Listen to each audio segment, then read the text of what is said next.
Both the Duke and Duchess of Windsor came to hate the growing popularity of the new King and Queen and the two princesses. The ultra-chic Duchess wrote furiously to her husband, "Look how much she is enjoying being Queen," and mocked Elizabeth, calling her Cookie, saying the Queen resembled their plump Scots cook. The ex-King Edward kept much of his popularity. Cinema audiences cheered his image. George VI feared his brother was plotting a return, perhaps conspiring with Nazi Germany. Edward and Wallace promptly visited Germany and met Hitler. Newsreels were edited to hide the ex-king and his wife giving the Nazis salute. In a newspaper interview, Edward suggested that if a future British government were to create a republic, he would be willing to serve as president. George tried to make his brother's exile legally enforced, but in the end, the law was not needed.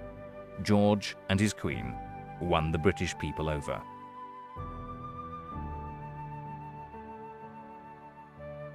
Before the coronation, the Duke of York had stood out in his ordinariness.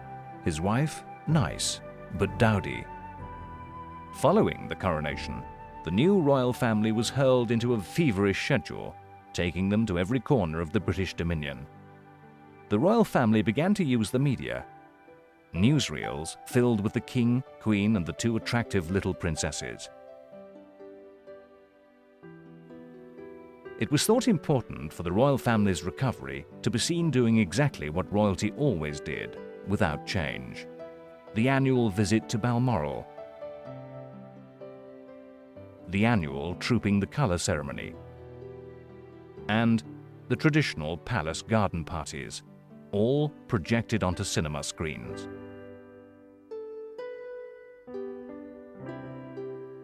And always, they included the two children, symbols of continuity of the monarchy and the normality of their family life. Queen Elizabeth gave tremendous strength to George VI to overcome his shyness, and he grew as king. The royal family represented Britain abroad, coupling the traditional mystique of royalty with simple family values.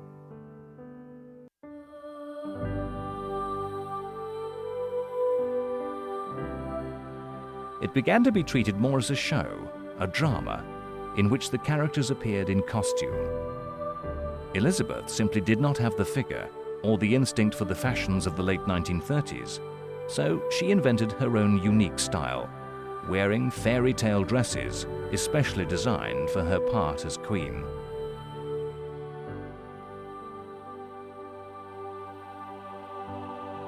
George VI continued his work with young people, introducing it to his own children. As this camp was filmed in the summer of 1938, the Munich crisis was unfolding.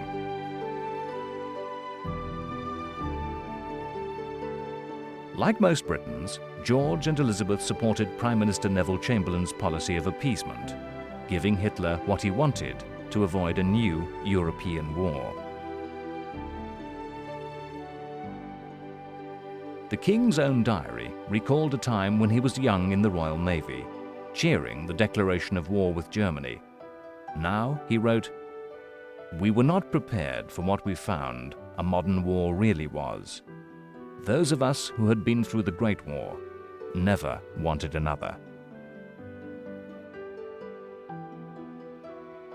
The King opposed and feared Winston Churchill, thought by nearly everyone a near madman who would bring war. The King honoured Chamberlain, inviting the Prime Minister onto the Buckingham Palace balcony to celebrate the infamous deal with Hitler that gave the dictator Czechoslovakia but promised peace in our time. It was the first time a British Premier had stood there, and only one since: Winston Churchill. The little royal family and the love story of the King and Queen were part of what the British people wanted and needed: a blanket to wrap against the world. Queen Elizabeth may have been a privileged aristocrat, but could relate to ordinary people. Before the cameras, the Queen visited the poorest parts of London, leaving them feeling the Queen knew and cared. It was an ability compared in later years with that of Diana Spencer.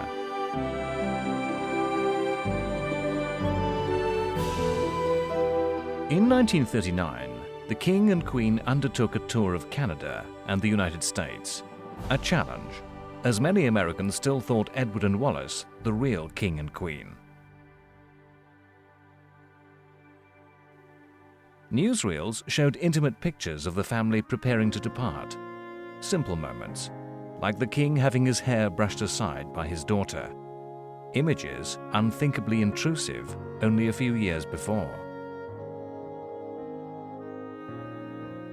The tour of North America was a tremendous success. As the returning King and Queen drove through London, a wave of love and adulation spread over the royal family. Soon, the King and Queen would be facing the ultimate trial of their reign. It would also be their greatest triumph. Britain would be at war. The good man was to become a great king.